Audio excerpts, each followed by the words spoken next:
Hello guys, नमस्कार। मैं हूं आपकी संजय यादव और हमारे संजय यादव अवधी ऑफिशियल चैनल में आप सभी का स्वागत है। तो जितने हमारे भाई दर्शक लोग देख रहे हैं, सभी से नमस्ते प्रणाम। आप लोग चैनल को सब्सक्राइब कर लीजिए, आगे बढ़ाइए। आइए हम कुछ गीत लेके आप सबके लिए आई हूँ और बहुत प्यारा सा गीत है, आप लोग सुनिए जरूर। बहुत दर्द भरी कहानी है, आप लोग ऐसे बने रहिए। आइए मैं सुनाती हूँ।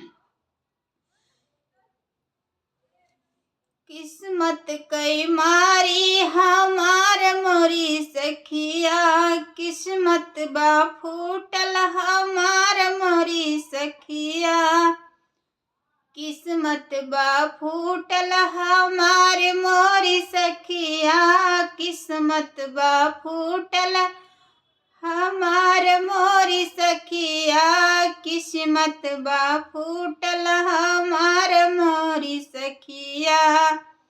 तो देखा आगे का होता।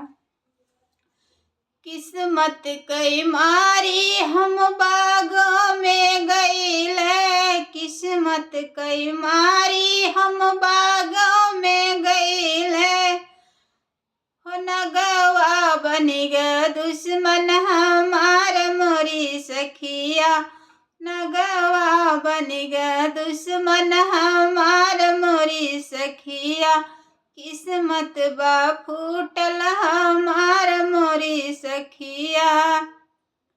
किस्मत कई मारी हम कुआना पे गईले, किस्मत कई मारी हम कुआना पे गईले, कुआना गई सुखाई हमार मोरी सखिया, हो कुआना गई सुखाई हमार मोरी सखिया, किस्मत बा फूटल हमार मोरी सखिया, किस्मत बा फूटल हमार मोरी सखिया।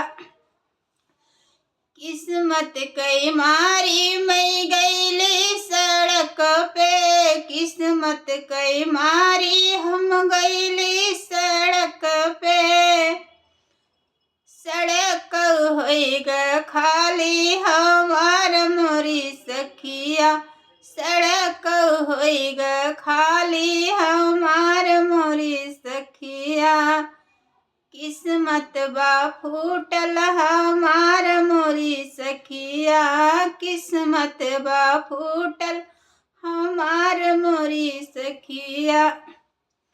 किस्मत कई मारी मैं गईली नैहर में, किस्मत कई मारी हम गईली नैहर में, भौजी फेर रहिया हमार मोरी सखिया, भौजी फेर रहिया हमार मोरी सखिया, भौजी फेर रहिया हमार मोरी सखिया, किस्मत बा फूटल हमार मोरी सखिया, किस्मत बा फूटल हमार मोरी सखिया। तो कैसा लगा तो आप लोग जरूर कमेंट में है। और आज से कंटिन्यू हमारा वीडियो आएगा, आप लोग जरूर इसी तरह जुड़े रहिए।